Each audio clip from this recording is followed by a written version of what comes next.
वो भारतीय संस्कृति है, गाय और कृषि की संस्कृति, वेद और गीता की संस्कृति, उस संस्कृति के ऊपर प्रेम रखने वाले और न केवल प्रेम रखने वाले अपितु उस संस्कृति के लिए तन मन धन से योगदान देने वाले जो प्रबुद्ध वर्ग बैठा है, उनको नमन करते हुए उनके जो भी यत्किंचित कार्य वो राष्ट्र के लिए, गाय के लिए या कृषि के लिए कर रहे हैं या अपनी संस्कृति के लिए कर रहे हैं, उनके छोटे से छोटे कार्य का अनुमोदन करते हुए, अभिवादन करते हुए आज का ये सत्र आपके सामने रख रही हूँ।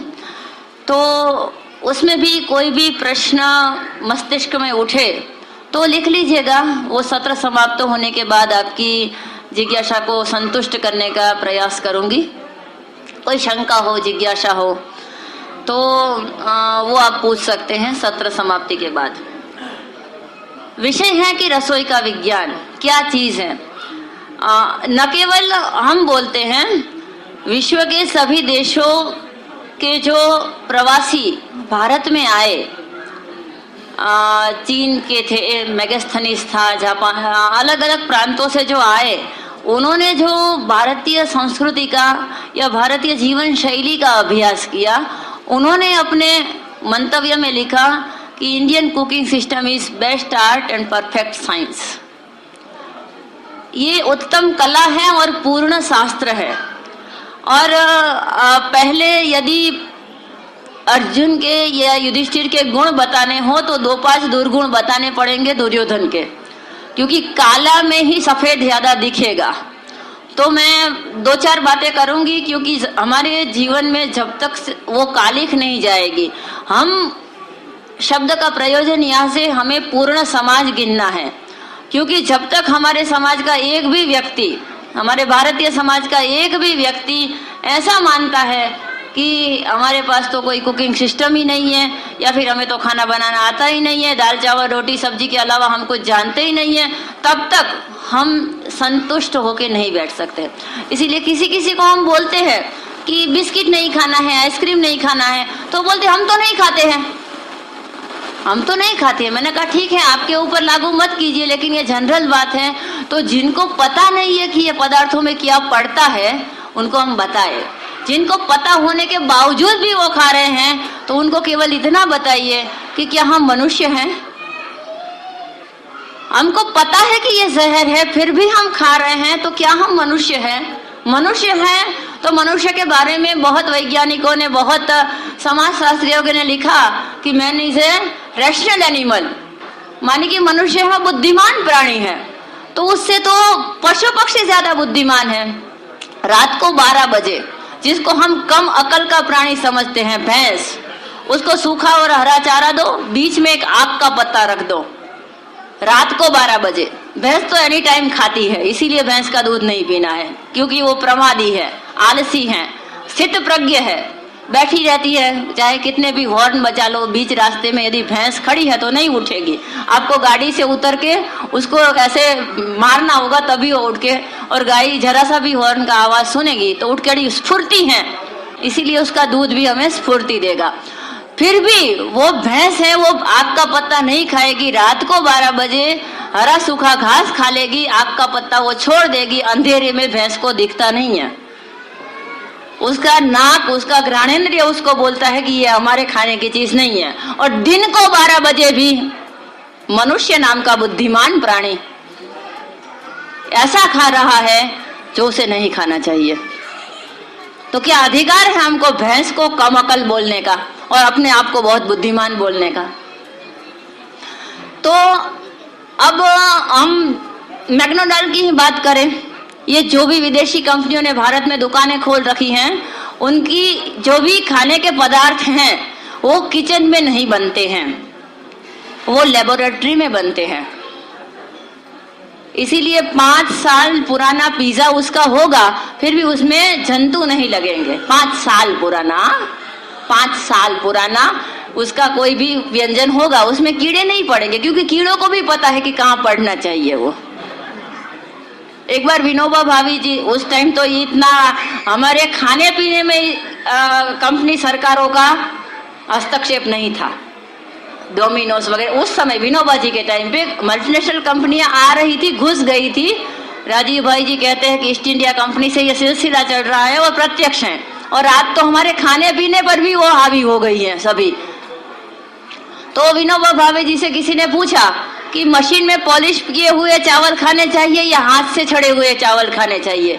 तो विनोबा जी अभी उत्तर दे ही रहे थे, तभी सभा में से ही आवाज आई कि हाथ से छड़े हुए चावल में जंतु जल्दी हो जाते हैं।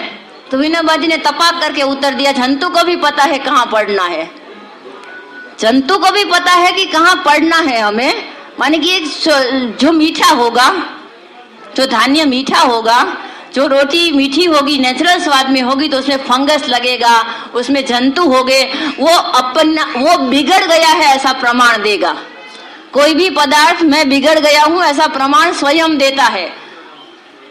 इसीलिए फ्रीज का विरोध है। फ्रीज में रखी हुआ पदार्थ बिगड़ता नहीं, ऐसे भ्रम से बाहर निकलिए। हर एक पदार्थ का एक आयुष्य होता है, वो चाहे सब्जी हो, चाहे दूध हो, चाहे रांधी पकाई हुई चीज हो, कोई भी, उसका एक निश्चित आयुष्य होता है। वो आयुष्य खत्म हो जाता है फ्रीज में रखी हो तो भी। फ्रीज में रखी हुई सब्जी ताजा रहती है, ऐसे वहम से बाहर निकलिए। और जितनी जल्दी हो सकता है अपने घर में क्या लाना है उसके बारे में सोचने से पहले क्या निकालना है वो सोचिए। एक जगह खाली होगी आपके घर में, एक कुर्सी रह जाए, इतनी जगह क्यों अपने फ्रिज को दे रखी है, जो भी पर्यावरण को भी नुकसान पहुंचाता है। और हमारे गुरुकुल में कम से कम 15 लोगों का रसोई रोज बनती है, और 5 से 7 लीटर दूध बिना फ्रीज के 36 घंटे तक गर्मी के दिनों में मैंने रखा है। 3 बार गर्म करना पड़ता है और पानी में रखना पड़ता है।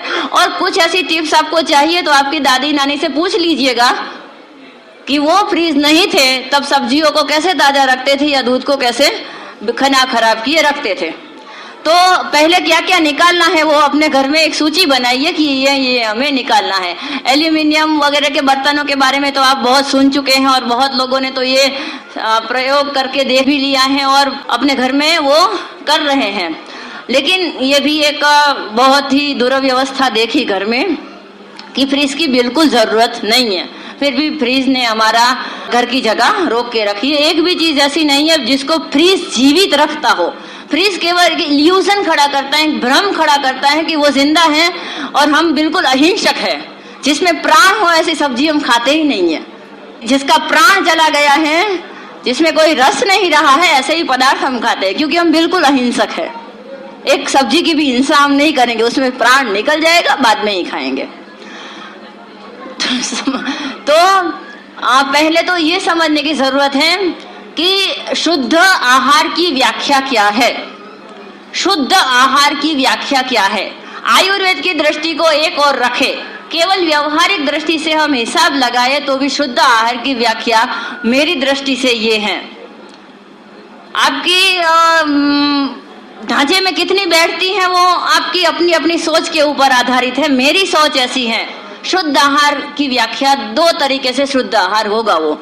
एक तो जो आप स्वयं बनाए, और दूसरा जो बनाने वाला आपकी नजर के सामने बनाए। 5 बार आपकी नजर के सामने बनाए, आपको उसकी प्रामाणिकता के ऊपर विश्वास बैठ गया, फिर आप बनवा लीजिए, कोई बात नहीं। और जिसको कुछ मिलावट नहीं करनी है वो आपके सामने क्यों ना बनाए? क्यों नहीं बनाएगा वो आपके सामने? इसको कुछ मिलावट नहीं करनी है। जो बोलता है कि मैं मिलावट नहीं करूंगा, आप पदार्थ रख के जाओ, आपका सामग्री है वो मैं बना के दे दूंगा, तो बोलना ही नहीं मैं वैसे भी फ्री हूं, बैठी हूं, बैठा हूं। समझ में आया ना? पहले हलवाई लोग थे, वो 10-15 किलो मिठाई बनवानी होती तो घर पे आते थे, अपना सामान सरंजाम सब लेके, बड़ा सा चूल्हा लेके। तब तो ये गैस भी नहीं हुआ करता था, बड़ा सा कोठी वाला प्राइमस स्टव हुआ करता था। तो अपना बड़ा बड़ा बर्तन लेके वो 10-15 किलो मिठाई बनानी होती। गुजरात में अड़दिया बनता है, तो अड़दिया बनाने के लिए वो हर घर में जाते और उसके सामने ही उसके ही घी का, उसके ही अड़द के दाल का वो बना के दे देते थे। तो मेरे दृष्टि से शुद्ध आहार की व्याख्या ये है। हम सब कपड़े में ब्रांड देखते हैं कि ये कपड़ा वो पहन रहा है वो अच्छा है, और कपड़े में बारे में हम कितना सोचते हैं। मुझे कभी कभी तो इतना क्या होता है, शंका होती है कि हम एक तरफ खास करके महिला वर्ग, माफ करें, हम एक तरफ बोलते हैं कि हमारे पास टाइम नहीं है, कोई भी अच्छा काम करना होता है तो हमारे पास समय का तो अभाव ही अभाव है, और एक ब्लाउज प्लीज खरीदने जाते हैं, या फिर एक ड्रेस का मटेरियल खरीदने जाते हैं, या फिर एक साड़ी खरीदने जाते हैं। खरीदनी होती है 2 साड़ी, हम 4 दुकान में 50 साड़ियां खोल के देखते हैं। और एक कटु सत्य है कि कपड़े हम कोई भी पहने, शरीर ढकता है। पहला प्रयोजन है कपड़े पहनने का, शरीर ढकना चाहिए, हमारी मर्यादा उसमें है, तो वो प्रयोजन तो कोई भी वस्त्र से सिद्ध हो जाएगा। दूसरा प्रयोजन है हम दूसरों के सामने अच्छे दिखने चाहिए, हाँ वो भी प्रयोजन है, गौण प्रयोजन है लेकिन प्रयोजन तो है। तो वो दूसरों को, मुख्य प्रयोजन तो आपका 10 मिनट में सिद्ध हो जाएगा। किसी भी दुकान पे जाइए, और बार्गेनिंग की आदत तो अब किसी की भी वैसे भी फिक्स रेट पे होता है, तो कोई भी आपको पसंद हो कलर का 10 मिनट 15 मिनट में पसंद करके ले आइए, काम तमाम हो गया 10 मिनट में। अब दूसरा गौण प्रयोजन होता है दूसरों को अच्छा लगना चाहिए, तो हम क्या करते हैं उसके लिए 2-4 लोगों का झुंड साथ में जाता है कि मुझे तो पसंद है, पास मेरे साथ जो महिला है उसको भी पसंद होना चाहिए। संक्षिप्त में जो चीज इतनी महत्वपूर्ण नहीं है हमारे जीवन में, उसको हम इतना महत्व दे देते हैं कि हम अपने आहार के ऊपर महत्व देना ही भूल जाते हैं। जैसे कि हम बोलते हैं कि ये अमुक अमुक व्यंजन की रेसिपी है, आप घर पे बनाइए, तो बोलते टाइम कहाँ है, बाजार में जाते हैं तो 3-4 घंटे का टाइम है। और जो फरसाण बनता है, हम गुजराती लोग तो फरसाण बहुत खाते हैं, तेल में तला हुआ, डीप फ्राई किया हुआ, और तिल के तेल का खाते हैं तो वजन बढ़ने का कोई प्रश्न नहीं है, तिल के तेल से इतना वजन नहीं बढ़ता है, और तिल का तेल ही खाना चाहिए, मूंगफली का तेल, तिल का तेल, और फिल्टर्ड ही, रिफाइंड नहीं। बार बार ये प्रश्न आता है इसीलिए उसका भी उत्तर देना जरूरी समझते। रिफाइंड तेल, चाहे वो चावल का निकालते हो, मक्का का निकालते हो, सनफ्लावर का निकालते हो, हर एक चीज का निकालेंगे, धीरे धीरे हमारा भी निकलने लगता है उसमें तेल, तो सब चीजों का तेल निकलेगा, लेकिन हमें वो कोई भी प्रकार का तेल नहीं खाना है। खाने के लिए केवल 4 प्रकार के तेल हैं, तिल का तेल, मूंगफली का तेल, सरसों का तेल और नारियल का तेल। खाने के लिए 4 ही प्रकार के तेल आयुर्वेद के ग्रंथों में बताए हैं। तो तेल की डीप फ्राई करके आप पूड़ी बनाओ, कचौड़ी बनाओ, सूखी कचौड़ी बनाओ, या सेव बनाओ, या गांठिया बनाओ, कुछ भी बनाओ, 1 किलो बनाने में 20 मिनट लगते हैं, और 1 किलो के ऊपर 400 ग्राम तेल का व्यय होता है। 1 किलो बेसन हो या गेहूं का आटा हो, 1 किलो के ऊपर 400 ग्राम तेल का व्यय होता है, और 20 मिनट लगते हैं, ओनली 20 मिनट। और मैंने ये सभी प्रकार के व्यंजन घड़ी में देख के बना के ये मैं बोल रही हूँ। तो 20 मिनट का टाइम में बनाया हुआ कोई भी स्नैक, माने कि कोई भी नाश्ता है, वो बच्चों को 8 दिन तक चलेगा। और हम क्या बोलते हैं कि चलो टाइम नहीं है, ये लो 10 रुपए, और हर प्रकार के नाश्ते आज पैक में आने लगे, मुट्ठी भर नाश्ता होता है, बाकी सब हवा होती है, और हवा के हम पैसे दे देते हैं। क्यों? हमारे पास बनाने का टाइम नहीं है। टाइम है तो रेसिपी नहीं है, रेसिपी है और टाइम है तो काम करने की स्फूर्ति नहीं है। तो ये सभी कारणों की संयोजना हमें करनी है, और पुनः घर के भोजन की ऐसी प्रतिष्ठा करनी है कि कदाचित कोई आस पड़ोस वाला, सगा संबंधी, मित्र मंडल कोई भी बोलता है कि आप तो क्या घर पे बनाते हैं, तो बोलना हाँ घर पे बनाती हूँ क्योंकि मैं बच्चे से प्यार करती हूँ, और मैं बच्चे के लिए इतना नहीं कर सकती कि हफ्ते में मैं आधा घंटा निकाल सकूं। मैं मेरे बच्चे से प्यार करती हूँ ना, इसीलिए मैं बनाती हूँ। तो ये आपका रहा ना, तो वो भी बनाना शुरू कर देगी, क्योंकि बच्चे से प्यार तो सभी करते हैं भाई। जो बच्चे के लिए आप 1000-2000 के खिलौने लाते हैं, जो बच्चे के लिए आप इतना सब कुछ करते हैं, वो बच्चे के लिए आप आधा घंटे का टाइम नहीं निकाल पाते। नहीं आता है तो किसी से सीख लीजिए, कोई सीख के पैदा नहीं हुआ है। हमारी माताओं ने चूल्हे पे पसीना बहा के भी हमारे लिए कुछ खाना बनाया होगा, और उनका लहू आज हमारे अंदर दौड़ रहा है, तो हम अपने बच्चों के लिए क्या इतना नहीं कर सकते? हमारी माता ने 10 रुपए कभी हमको नहीं दिए थे। मुझे याद है कि उस टाइम पे शिंग चना आता था, शिंग चना, खारी शिंग जिसको गुजरात में बोलते हैं, शिंग दाना के ऊपर नमक चढ़ा के उसको सेंक लिया जाता है, शिंग। तो वो भी घर पे बनाया करती थी मम्मी। जब भी खत्म हो जाती और एक दो दिन उसके बिना रहना पड़ता तो हम बोलते कि मम्मी 2 रुपए दो ना, हम बाहर से लाते हैं। तो मम्मी बोलती नहीं, मैं तुम्हें मसाले वाली सिंग बना के देती हूँ जो इंस्टेंट बन जाती है, उसका ऑप्शन। बाहर बाजारू सिंग और चना भी हमें खाने नहीं दिया कभी। ऐसी माताओं से हमने जन्म पाया और हम अपने संतानों को क्या कूड़ा कचरा खिला रहे हैं। और सोचते समझते जानते हुए आप सबकी हिस्ट्री निकालिए, जो भी आप जिसको भी आप अच्छा समझते हैं। अब कोई माता ये गर्व से बोलती है हम अपने बच्चे के तो कोई कचरा नहीं खिलाते हैं, केवल कैडबरी का डेयरी मिल्क खिलाते हैं। तो मैंने कहा कि आप पढ़े लिखे हैं? उन्होंने कहा हाँ। आप ऐसा क्यों पूछ रहे हैं? तो मैंने कहा आप यदि पढ़े लिखे हैं तो आपके पास स्मार्टफोन तो होगा ही। तो उसने कहा वो तो होना ही चाहिए। हाँ, स्मार्ट बच्चे, स्मार्ट जनरेशन और स्मार्टफोन। तो मैंने कहा उसमें गूगल नाम का एक ऐप आता है, आपको पता है? उसने कहा हाँ, मैं तो बार बार सर्च करती हूँ। तो मैंने कहा उस पर आप केवल सर्च कीजिए कि कैडबरी डेयरी मिल्क में क्या क्या पड़ता है, क्या क्या पड़ता है, वो आप सर्च कीजिए। ई कोड से जितना जितना भी उसमें लिखा हुआ होता है उसकी कुंडली निकालिए और फिर देखिए कि आपको बच्चों को खिलानी चाहिए या नहीं खिलानी चाहिए। कुछ मीठा हो जाए। क्यों? हमारे देश में कोई मीठा मुंह नहीं करता था क्या? गुड़ और धनिया खाया जाता था हर शुभ प्रसंग में। हमारे यहाँ हर शुभ प्रसंग में हमारे यहाँ पता से खजूर खारे का बांटी जाती थी। होली के दिन में खजूर बांटा जाता था, छुआरे बांटे जाते थे। हर प्रसंग में मिठाइयाँ हुआ करती थी, हर त्योहारों की अलग अलग मिठाइयाँ हुआ करती थी। और वो आके में बताएंगे कि आपके रिश्तों में यदि मधुरता लानी है तो कैडबरी डेयरी मिल्क से ही वो आएगी, हमारी सुखड़ी से नहीं आएगी, हमारे मैसूब से नहीं आएगी, हमारे लड्डू से नहीं आएगी। अब तो भगवान को भी डेयरी मिल्क लगाने लगे भोग में भी। कभी कभी गणपति के दर्शन अभी लगे थे तो डेयरी मिल्क का पूरा हार पहनाया था गणपति को। मैंने कहा कि ये गणपति की भी बेचारे की अब लड्डू गए और डेयरी मिल्क आ गई। तो हमारी करुणता है, ये बात हंसने वाली लगती है लेकिन हमारी ये करुणता है कि हम ऐसे भद्र समाज से आते हैं, ऐसे संस्कारी समाज से आते हैं कि हम अंडा बोलना भी पसंद नहीं करते हैं। खाना तो दूर की बात है, और अंडे की बनी हुई ऐसी प्राणीज वस्तु की जिसका नाम उसमें क्या पड़ता है उसके बोलते हुए रोए कांपने लगे, जिसको माता बोलते हैं, ऐसे गाय के नवजात बछड़े का अवयव हमारे जो तथाकथित ये मीठा हो जाए वाले पदार्थों में पड़ते हैं। मनुष्य भ्रूण डाले जाते हैं कुछ कुछ पदार्थों में। जो बाल एक समय हम कचरे में फेंकते थे, आज एक छोटे से गांव से लेके मेगा सिटी तक वो बाल का कारोबार चल रहा है।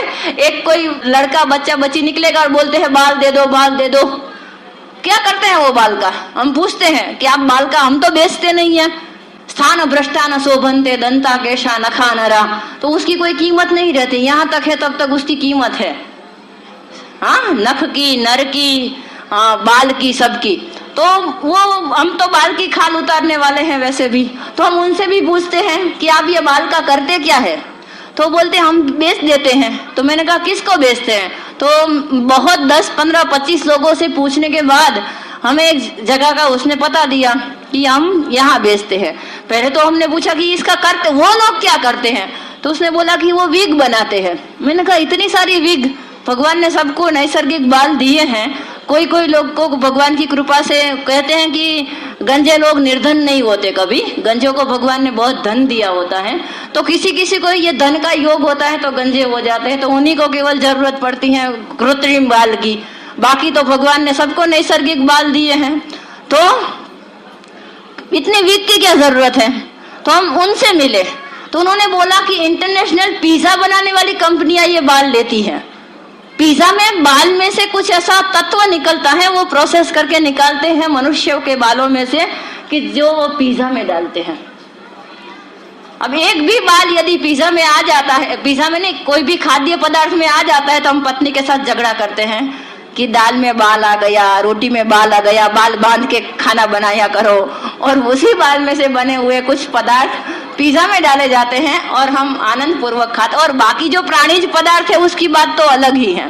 तो हम, पहली बात है कि हम खाना जो मेरे ख्याल से सब छोड़ चुके हैं।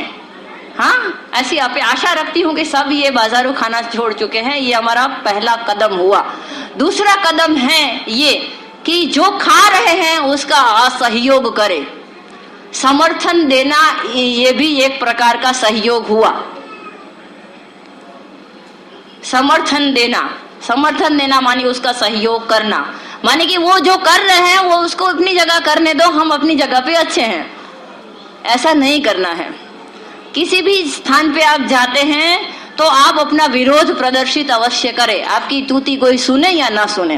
जैसे कि द्रौपदी का वस्त्रहरण हो रहा था तो भीष्म चुप बैठे थे, द्रोण चुप बैठे थे, लेकिन बोला था 100 कौरवों में से एक कौरव विकर्ण नाम का एक कौरव बोला था, दुर्योधन का सगा भाई, कि जुए में आवेश में आके कोई ऐसा बोल देता है कि मैं पत्नी को दाव में लगा देता हूं, तो किसी मनुष्य की आवेश में बोली हुई बात को सत्य न माना जाए।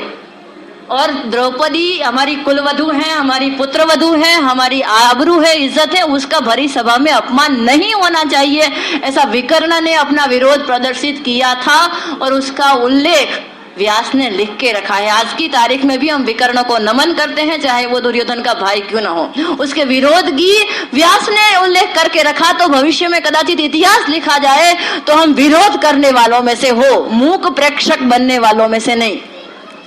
तो जहां कहीं भी भारतीय संस्कृति के विरोध में कुछ भी हो रहा है, हमारी बात कोई सुने न सुने, हम अपना विरोध प्रदर्शित अवश्य करें, असहयोग जरूर करें। मूल बात थी हमारी रसोई विज्ञान की। हम भूल गए हैं कि हमारी संस्कृति में जो भी व्यंजन थे, जो भी पदार्थ खाने के उपयोग में लिए जाते थे, उसके पीछे एक बहुत बड़ा साइंस था। और इसीलिए हम सौभाग्यशाली हैं कि आज आप कश्मीर से लेके कन्याकुमारी और द्वारिका से लेके पुरी तक जाए, अनेकों प्रकार के व्यंजन हैं। हमारे भगवान को भी हम 56 भोग लगाते हैं, तो कम से कम 56 है, क्योंकि भगवान में को अर्पण करना है तो प्याज लहसुन के बिना का ही होगा। तो 56 तो ऐसे हैं कि इसमें कुछ प्रोहिबिटेड आइटम है वो नहीं आएगी, प्याज लहसुन इत्यादि इत्यादि, तो भी 56 है ऐसी। और मिठाइयाँ और बहुत शाही, 56 तो शाही चीजें हैं, कॉमन चीजें तो बाकी अलग अलग बहुत है। और उनका दुर्भाग्य है कि ब्रेड के सिवा और कुछ वहां बनता ही नहीं है। और हम जिस देश में रोटी बनती है, जिस देश में भाखरी बनती है, जिस देश में अनेक प्रकार की अनेक धान्य पकते हैं, अनेक कड़धान्य पकते हैं, अनेक सब्जियां पकती हैं, अनेक फल फूल पकते हैं, उस देश के लोग पिज्जा खा रहे हैं, खाने वालों को समर्थन दे रहे हैं और उनका कारोबार बड़ी तेजी से चल रहा है। दूसरी बात कि हमारी प्रतिष्ठित जो रसोई विज्ञान था उसको खत्म कैसे किया गया, ये एक सोची समझी हुई चाल है। पहली बात कि स्त्री शिक्षण माने क्या, तो स्त्री शिक्षण माने उसको एक आदर्श महिला बनना है, एक आदर्श पत्नी बनना है और एक आदर्श माता बनना है। ये स्त्री शिक्षण के अंतर्गत ये सब बातें मुख्य है। गौण रूप से उसमें कलाएं आएगी, अर्थशास्त्र आएगा, अनेक विषय आएंगे। तो पहले तो उन्होंने क्या किया, हमारे जब गुरुकुल चलते थे तब स्त्री की शिक्षा और पुरुष की शिक्षा दोनों अलग अलग दी जाती थी, ताकि स्त्री में स्त्रीत्व के गुणों का विकास हो और पुरुष में पौरुष के गुणों का विकास हो। स्त्री और पुरुष दोनों के गुरुकुल के संकुल ही अलग हुआ करते थे और स्त्रियों के गुरुकुल की पूरी व्यवस्था महिला आचार्य ही देखा करती थी। माने कि एक महिला आचार्य पूरा स्त्रियों का गुरुकुल चलाने में समर्थ थी। अब दुर्व्यवस्था कहाँ खड़ी की गई, तो सबको समान समान समान कह के स्त्री का जो उच्चता का गुण है, क्योंकि समर्पण का गुण स्त्री का सबसे बड़ा गुण है, वो यदि स्त्री में से निकल जाता है तो वो स्त्री स्त्री ही नहीं रहती है। अभी भाई ने बोला कि मैं रोटी क्यों बनाऊं, ऐसी बात पे बहस हो गई और ऐसी छोटी छोटी बातों पे तलाक होने लगे, डाइवोर्स होने लगे इसी छोटी छोटी बातों के ऊपर। इसीलिए एक बुजुर्ग थे, ये माताजी की उम्र के, वो जा रहे थे, उन्होंने अपने मुख से हमें ये प्रसंग सुनाया कि वो कहीं विदेश में गए थे, पति पत्नी दोनों, और कहीं मेट्रो में ऐसे सफर कर रहे थे और बात में से बात निकली, उसके पास में भी एक कपल बैठा था उसकी ही उम्र का। तो उसने पूछा कि ये कौन है, तो उसने कहा कि ये मेरी पत्नी है। तो वो विदेशी ने पूछा कितने नंबर की, तो उसने कहा हमारे यहाँ नंबर नहीं होता, हमारे तो 7 जन्म का बुकिंग होता है, एक ही होता है। तो उसने कहा कि ऐसा क्या? वो तो भाई पहली बार विदेश गए थे, उनको तो इंग्लिश भी टूटी फूटी आती थी। तो उसने कहा कि मेरी तो ये पहली और आखिरी दोनों एक ही है। तो उससे पूछा कि आपके ये कितने नंबर के पति है? तो उसने कहा हाय बाप रे, ये तो दूसरी कर भी सकते हैं कोई कारण से, मैं तो कर ही भी नहीं सकती, कभी भी नहीं कर सकती। ऐसा क्या बोल रहे, ऐसा बोलना क्या, सोचना भी पाप है। तो उसने कहा ऐसा क्या? तो उसने कहा कि आप ऐसा क्यों पूछ रहे हैं? तो उसने कहा ये मेरे 5वां नंबर का पति है और मैं उसकी 6ठे नंबर की पत्नी हूँ। और उनके दृष्टि से फैमिली गेट टुगेदर मानिए सभी पत्नियों का मिलना और सभी पतियों के सभी बच्चों का मिलना माने फैमिली गेट टुगेदर। और वहां गंभीरता पूर्वक एक, जब स्कूल में बच्चा एडमिशन लेता है तो एक कॉलम होती है कि आपके माता पिता की ये कितनी में शादी है, ये है, वो एक कॉलम भरनी होती है, क्योंकि वहाँ पशु जैसा संसार है, हमारे जैसा मनुष्य जैसा संसार ही वहाँ नहीं है। तो वहाँ धीरे धीरे हम सभी बात में आहार से प्रारंभ होता है। राजीव भाई जी कहते थे भोजन भजन भाषा भूषा भेषज, सभी में हम उनका अनुकरण करने लगे। जैसे हमारे पास हमारा कुछ मौलिक था ही नहीं, तो उन्होंने पहल की इस बात की कि स्त्री को समानता मिलनी चाहिए। और हमारे यहाँ ये बताया गया कि स्त्री की समानता की बात छोड़ो, स्त्री तो उससे उच्च है, पुरुष से उच्च स्थान पे है। इसीलिए हमारे यहाँ कोई बोलता है कि भारत में पुरुष प्रधान संस्कृति है, भारत में स्त्री प्रधान बात नहीं है। तो इसी बात पे बहस हुई थी आज से 150 साल पहले। स्वामी विवेकानंद जी जब शिकागो गए थे तो उनसे किसी ने पूछा कि आपके भारत देश में पुरुष प्रधान संस्कृति है, तभी वहां महिला स्वतंत्रता का बहुत आंदोलन वगैरह चल रहा था। तो उन्होंने पूछा यूरोप के देशों के महिलाओं ने कि आपके देश में तो पुरुष तो महिला को पैर की जूती समझता है, ये है, महिला को कोई स्वतंत्रता नहीं है, पुरुष प्रधान संस्कृति है। तब स्वामी विवेकानंद ने बहुत अच्छा उत्तर दिया था कि हमारी सभ्यता, हमारी संस्कृति न तो पुरुष प्रधान है न तो स्त्री प्रधान है। तो उसने कहा ये कैसे हो सकता है, दोनों में से किसी एक की तो प्रधानता आपको स्वीकार करनी पड़ेगी। तब स्वामी विवेकानंद ने बहुत अच्छा उत्तर दिया। उन्होंने कहा कि हमारी संस्कृति मातृ प्रधान संस्कृति है, हमारी संस्कृति न पुरुष प्रधान है न स्त्री प्रधान है, हमारी संस्कृति मातृ प्रधान है। तो उसने कहा कि स्त्री प्रधान ही बोलिए ना, क्या अंतर पड़ता है स्त्री प्रधान और मातृ प्रधान में? तब विवेकानंद जी ने बहुत अच्छा उत्तर दिया कि एक स्त्री को पिता के घर में संयमित वातावरण में रखा जाता है। देखिए, एक स्त्री को, कन्या को अपने पिता के घर में एक संयमित वातावरण में रखा जाता है ताकि उत्तम संतति को वो जन्म दे सके। वो मन वचन कर्म से विशुद्ध रहेगी, पवित्र रहेगी तो उत्तम संतति को जन्म देगी। यही उद्देश्य है। बेटियों के ऊपर काबू रखना, बेटियों को इधर उधर मत जाने देना, कुछ ऊंचा नीचा हो गया तो समाज में क्या मुंह दिखाएंगे, ऐसी भावना बिल्कुल नहीं थी। हमारे वेद काल में, उपनिषद काल में महिलाओं को पूरी स्वतंत्रता थी।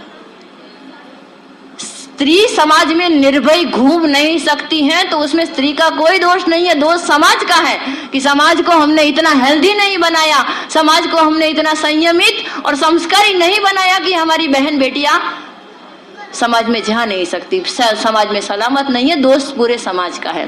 तो पिता के घर में संयमित वातावरण में उसकी परवरिश होती ताकि वो उत्तम संतति को जन्म दे पाए।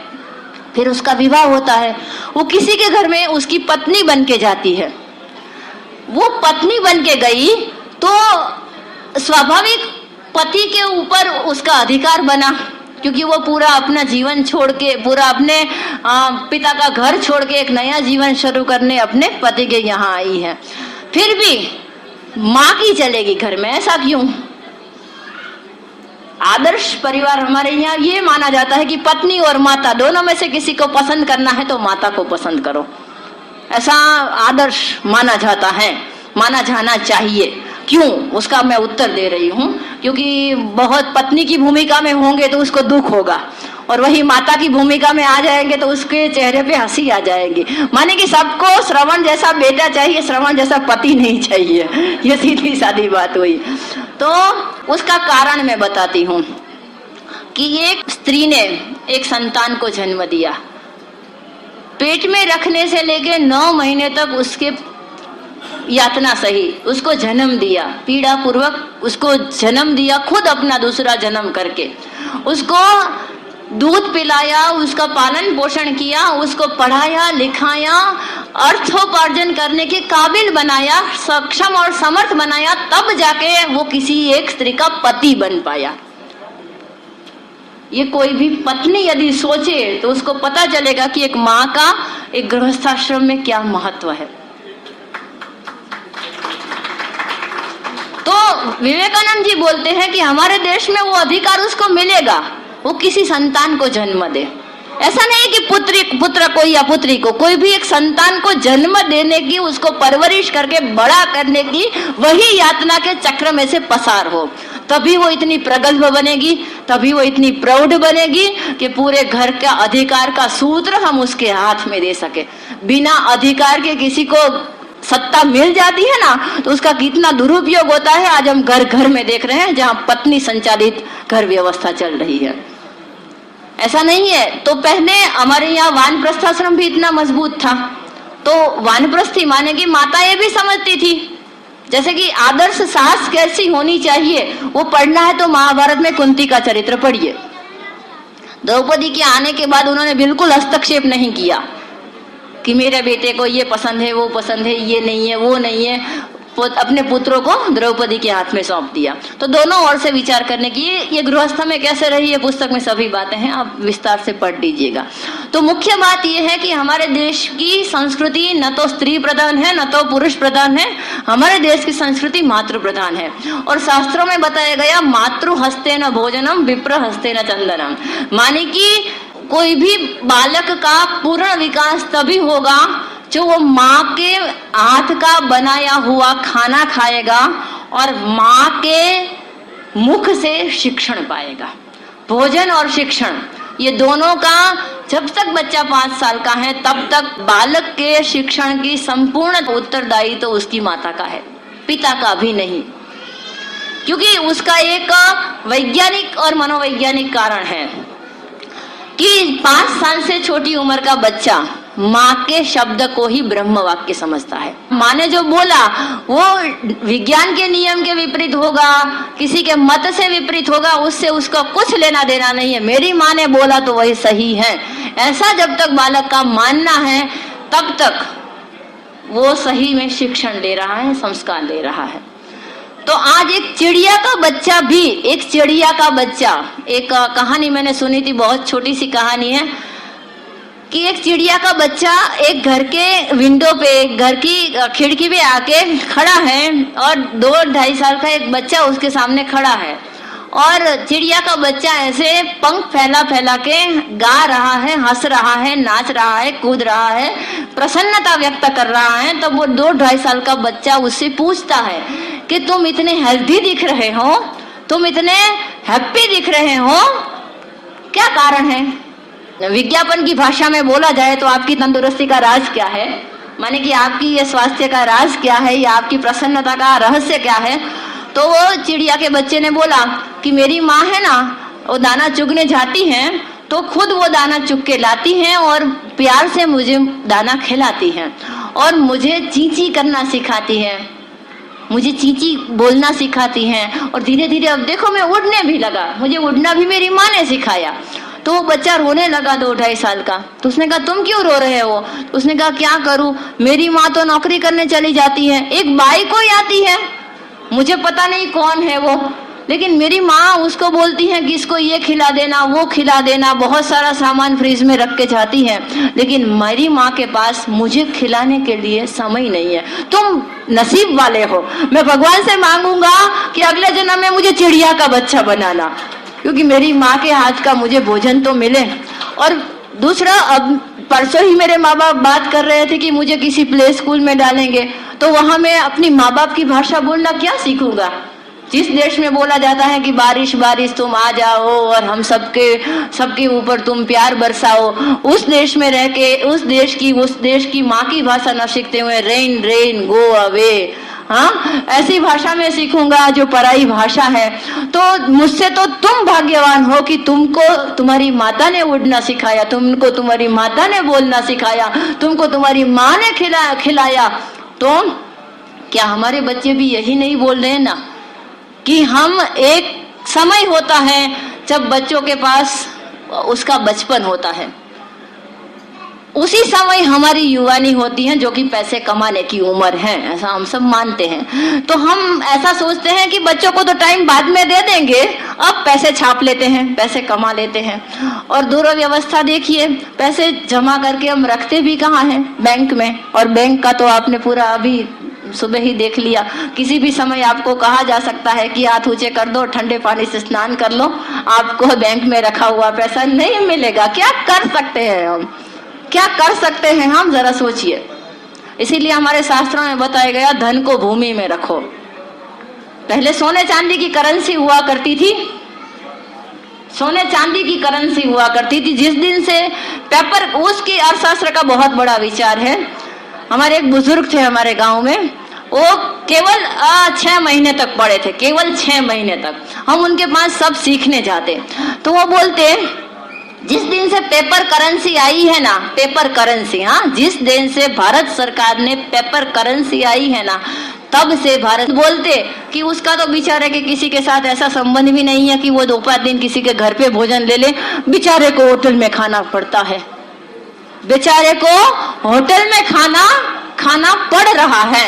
ऐसा मैंने बहुत सुना, और 12-15 साल की उम्र तक तो ये बहुत सुना करते थे। और हमारे आस पड़ोस में तो बहुत ऐसे युवान थे जो अकेले रहते थे, तो हमारे घर पे भी भोजन लेने आया करते थे, क्योंकि हमारे घर में 2-3 महिलाएं थी, तो बारी बारी सबका अड़ोस पड़ोस वाले आया जाया करते थे। और दूसरा, कोई भी नई होटल खुलती तो ऊपर लिखा जाता, घर जैसा स्वास्थ्यप्रद और पौष्टिक, और सरकार का अर्थतंत्र डाउन हो रहा है और आगे होगा। ये उन्होंने 81 में कही हुई बात थी, 81 में, मेरे जन्म के साल पे। पेपर करेंसी, वो सारा विषय ही अलग है। माने कि मातृमुखे न शिक्षणम तथा मातृहस्ते न भोजनम, माने कि माँ के हाथ का खाना मिलना। भगवान कृष्ण से इंद्र ने एक बार प्रसन्न होके कहा, भगवान कृष्ण के ऊपर इंद्र प्रसन्न हुआ। ये प्रसंग आता है भागवतम हरिवंश पुराण में, कि भगवान कृष्ण के ऊपर इंद्र ने प्रसन्न होकर कहा कि कृष्ण आप कुछ मांगिए। तो भगवान ने मांगा कि मेरा बचपन है ना, मेरी जन्मदात्री माँ के वियोग में बीता है मेरा बचपन। यशोदा माँ से भी बढ़कर थी, लेकिन जन्मदात्री के माँ के वियोग में मेरा बाल्यावस्था गई है। मैं इतना मांगता हूँ कि मुझे लाइफ टाइम तक, आजीवन मेरी माँ के हाथ का खाना मिले। ये भगवान कृष्ण ने मांगा कि मुझे जीवन भर।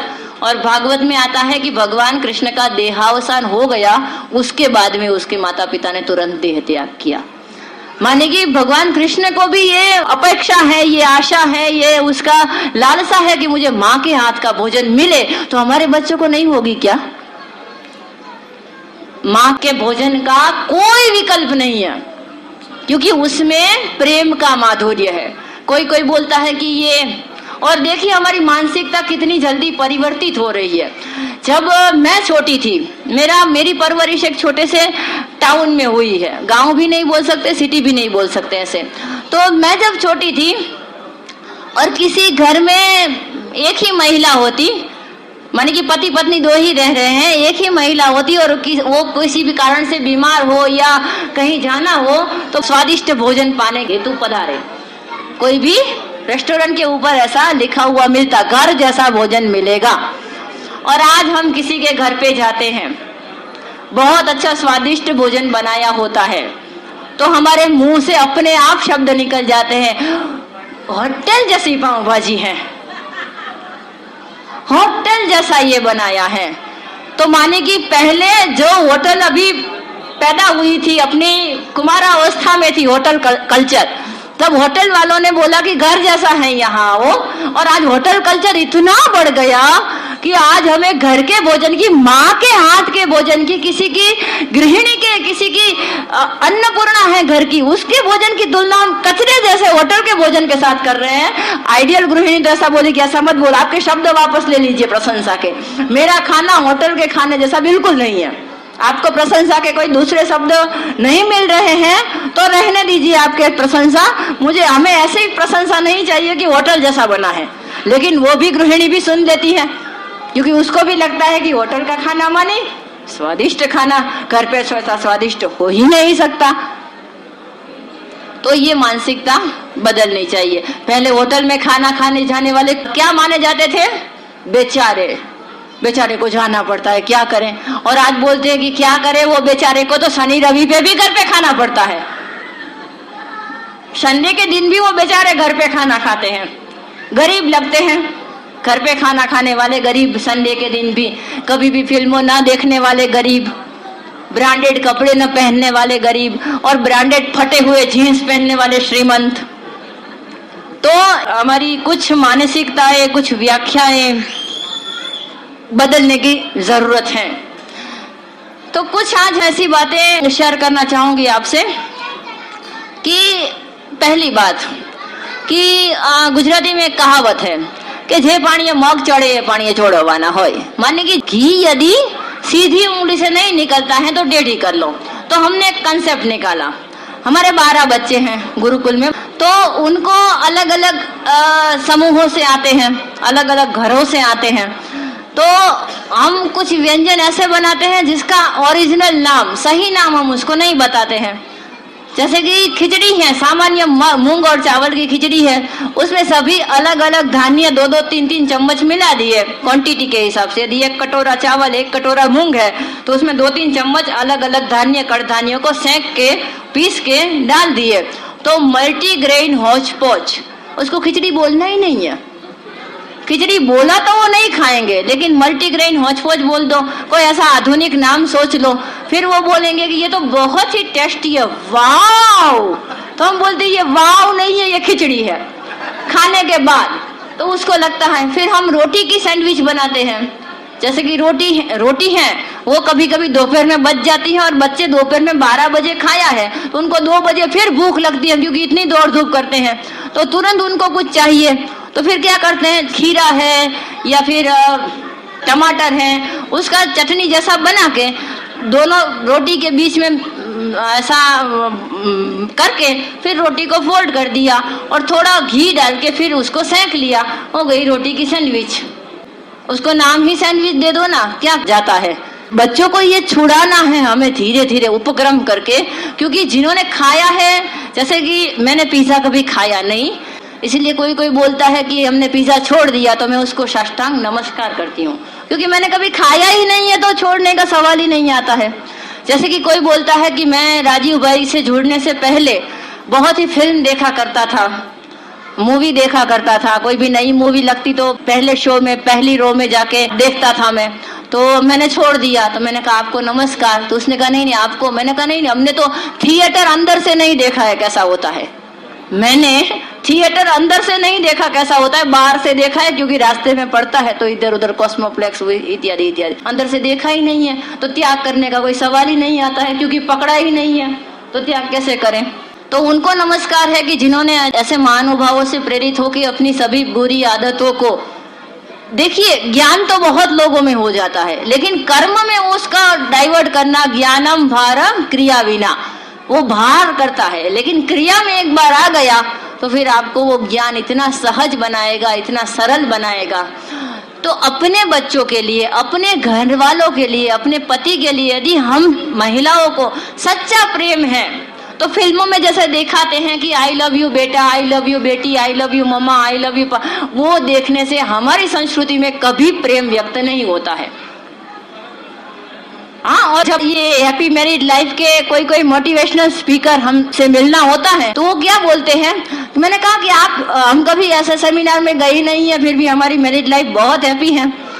तो हम बोलते हैं कि आप क्या बोलते हैं उनको, हैप्पी मैरिड लाइफ के वर्कशॉप में जो लोग दंपति आते हैं उनको आप क्या बोलते हैं? तो उनको हम बोलते हैं कि हफ्ते में एक बार तो कम से कम आप एक दूसरे को आई लव यू बोलो। वरना नहीं शादी टूटेगी आपकी।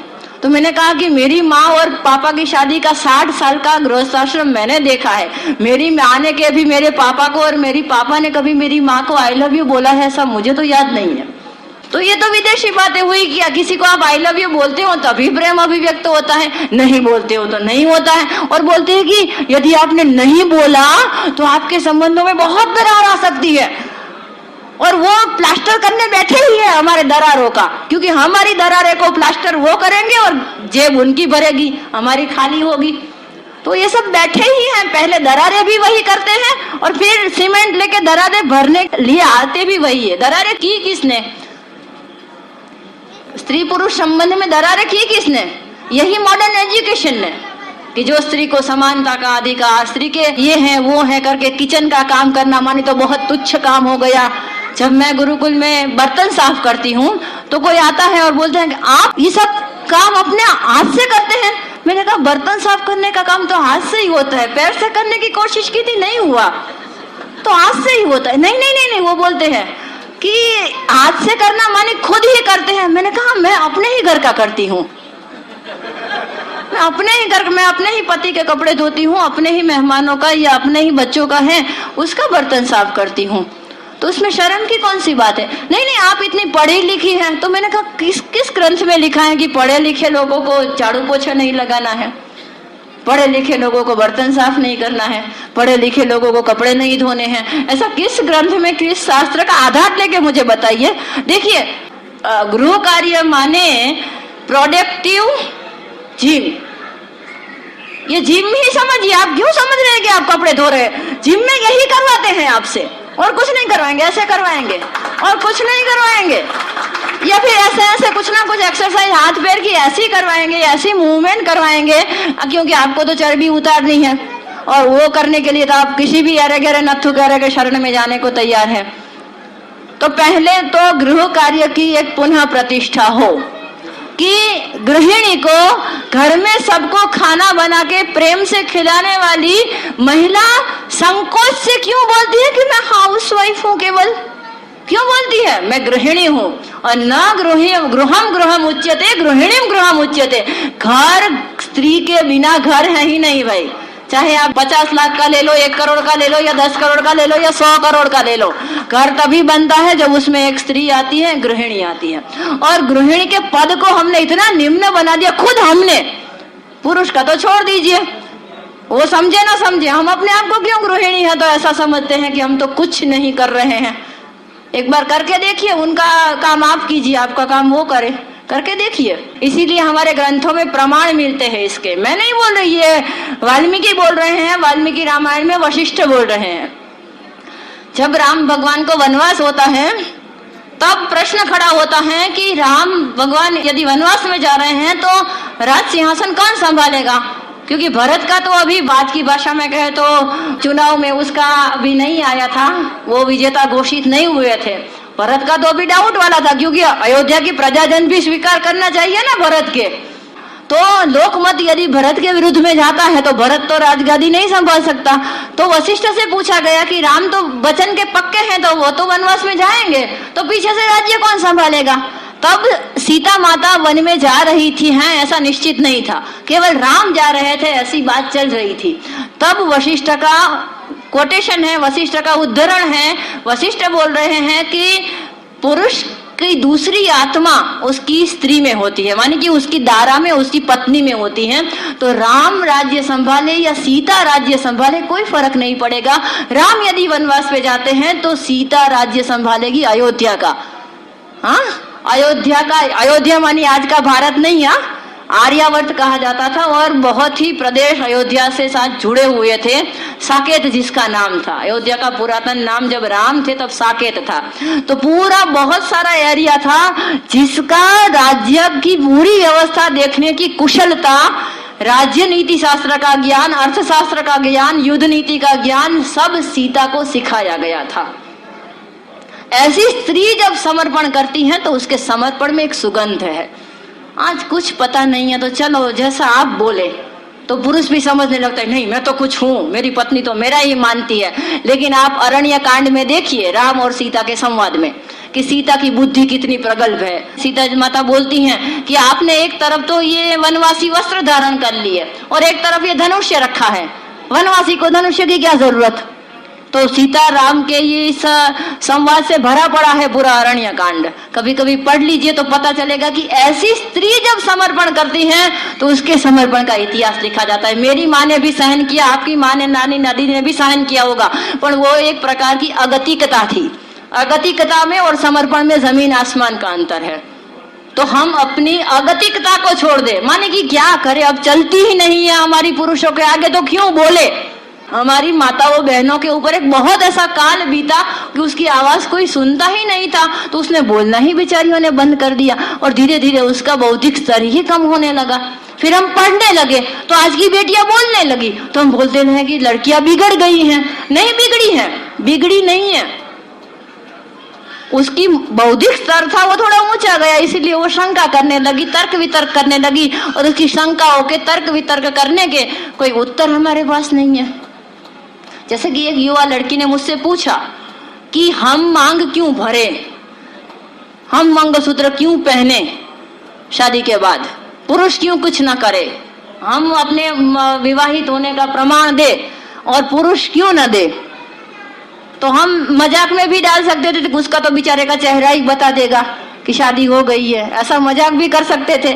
लेकिन मैंने पूछा कि आपकी माँ करती होगी, मांग भरती होगी, तो उसने कहा हाँ दादी ने, तो हाँ वही तो मेरा खून चूस रहे हैं कि तुझे मांग भरनी चाहिए। हाँ वही तो मुझे पीछे पड़ गए हैं कि ऐसा अपशगुन होता है, ये है। तो मैंने कहा कि उसने आपको बताया नहीं कि क्यों भरनी चाहिए। उसने कहा नहीं नहीं, वो तो सदियों से चली आ रही है परंपरा की, भरनी चाहिए, इसीलिए भर रहे हैं वो भी। तो मैंने कहा कि आप पढ़ी लिखी होंगी कुछ, तो उसने कहा भारतीय संस्कृति पे पीएचडी किया है। ओम बहन जी ने भारतीय संस्कृति के ऊपर पीएचडी किया है। मैंने कहा आपने भारतीय संस्कृति के ऊपर पीएचडी किया है तो उसमें यह टॉपिक नहीं आया कभी भी कि महिलाओं को गहने क्यों पहनने चाहिए, महिलाओं को मांग क्यों भरनी चाहिए, टीका क्यों लगाना। टीका तो वैसे सबको लगाना है, पुरुषों को भी लगाना है, तो कान में क्यों छिदवा के पहनना चाहिए, वो कुछ नहीं आया था। उसने कहा नहीं नहीं, मेरा तो सब्जेक्ट था कि ये पुरातत्व शास्त्र में भारत ने क्या क्या स्थापत्य दिए है भारतीय संस्कृति। मैंने कहा ठीक है, अब पुलाव के ऊपर पीएचडी करने वाले चावल को न जाने तो चलता है, माने कि भारतीय संस्कृति के ऊपर एक फेस उसका लेके कि स्थापत्य शास्त्र, तो भारतीय संस्कृति के इतर विषयों को वो न जाने चलता है। पीएचडी ये सिद्ध करती है कि ये एक ही विषय पे हमारा ज्ञान है, बाकी दुनिया के सभी विषयों में हम अज्ञानी हैं। ये अज्ञानता का सर्टिफिकेट है पीएचडी, ज्ञान का सर्टिफिकेट नहीं है। बाकी सब विषयों में हमारा अज्ञान है, ये एक ही विषय में हमने इतने पन्ने भर के थीसिस लिख दी हैं, इधर से वो लिया इधर से वो लिया। वस्तु के चोर को जेल में डाला जाता है, विचारों के चोर को पीएचडी दी जाती है। तो अपना नाम लिखा के थप्पा मरवा के वो थीसिस छपवा लेते हैं कि ये हमारा है, कॉपीराइट। तो मैंने उससे फिर सब उसके वैज्ञानिक कारण है, कभी चर्चा होगी तब बोलेंगे कि मांग में सिंदूर क्यों भरना है या फिर गहने क्यों पहनने हैं, साड़ी के पीछे भी एक विज्ञान है, सबके पीछे एक एक विज्ञान है। हमारी भारतीय संस्कृति को परापूर्व से चलाने वाले हमारे ऋषि मुनि थे, वो पागल नहीं थे, वो इतने निर्बुद्ध नहीं थे कि कोई भी नियम हमारे ऊपर थोप देते। तो बाद में चर्चा करेंगे कभी।